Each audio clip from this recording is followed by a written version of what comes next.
নমস্কার বন্ধুরা, শ্রাবণীর রান্নাঘরে আপনাদের সবাইকে স্বাগত জানিয়ে আমি আবারও একটা রান্নার ভিডিও নিয়ে আপনাদের সামনে চলে এসেছি।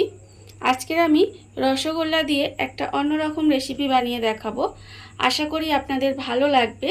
তার জন্য কিন্তু আপনাদের পুরো ভিডিওটা দেখতে হবে। তাহলে চলুন এই রসগোল্লা দিয়ে আমি কি বানাই সেটা আপনারা একবার দেখে নিন। রান্নাটা করার জন্য প্রথমে আমি এখানে রসগোল্লা নিয়ে নিয়েছি। আর রসগোল্লাগুলো কিন্তু দেখতেই পাচ্ছেন, দেখে বুঝতেই পাচ্ছেন যে রসগুলো কিন্তু একেবারে চিপে বার করে নিয়েছি। খুব ভালোভাবে রসগুলো বার করে নিতে হবে। এইবারে রসগোল্লাগুলো আমি এরকম ছুরি দিয়ে এইভাবে একটু টুকরো করে কেটে নেব। দেখুন, এইভাবে ছোট ছোট করে টুকরো করে নেব।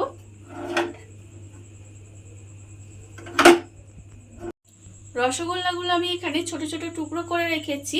আর অন্যদিকে কিন্তু গ্যাসটা অন করে একটা কড়া বসিয়ে দিয়েছি। এইবার আমি কড়ার মধ্যে দেব তেঁতুলের পাল্প।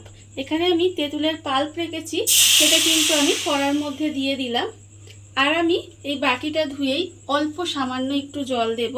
খুব বেশি জল কিন্তু দেব না। দেখুন, একদম একটুখানি জল দিলাম।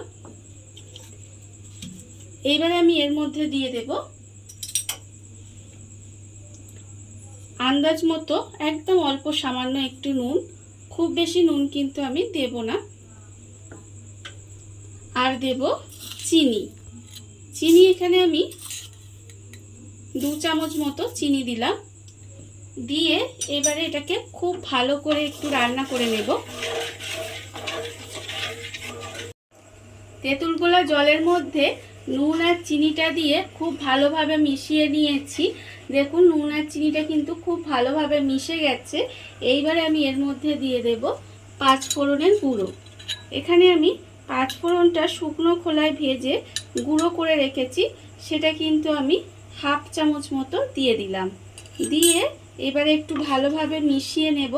মিশিয়ে গ্যাসটা অফ করে দিয়ে একটু কিন্তু ঠান্ডা করে নিতে হবে এটাকে। তেঁতুলের পাল্পের মধ্যে নুন, চিনি আর 5 ফোড়নের গুঁড়ো দিয়ে যে আমি রান্না করে রেখেছিলাম, সেটা কিন্তু আমি ঠান্ডা করে নিয়েছি। ভালোভাবে ঠান্ডা হয়ে গেছে। এইবারে আমি এর মধ্যে দিয়ে দেব যে রসগোল্লাগুলো আমি ছোট ছোট টুকরো করে রেখেছিলাম, সেই রসগোল্লাগুলো কিন্তু আমি এর মধ্যে সমস্তগুলো দিয়ে দেব।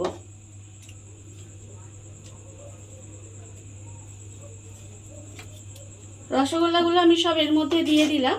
এইবারে একটু ভালোভাবে মিশিয়ে নিতে হবে। মিশিয়ে নিয়ে একটু ঢাকা দিয়ে রেখে দিলেই কিন্তু আমার রান্নাটা কমপ্লিট হয়ে যাবে।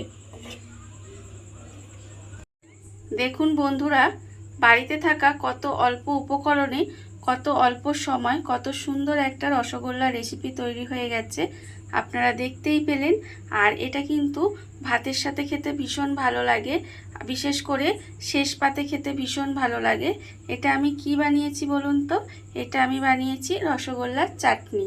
আর এই ভিডিওটা যদি আপনাদের ভালো লেগে থাকে, আপনারা যদি ফেসবুক থেকে দেখে থাকেন, তাহলে কিন্তু পেজটি ফলো করে দেওয়ার অনুরোধ রইল। আর যদি ইউটিউব থেকে দেখে থাকেন, তাহলে চ্যানেলটি সাবস্ক্রাইব করে নেওয়ার অনুরোধ রইল। তাহলে চলুন ভিডিওটা আমি এখানেই শেষ করছি। আপনারা সবাই ভালো থাকবেন, সুস্থ থাকবেন। আবারও হাজির হব নতুন কোনো রান্না নিয়ে।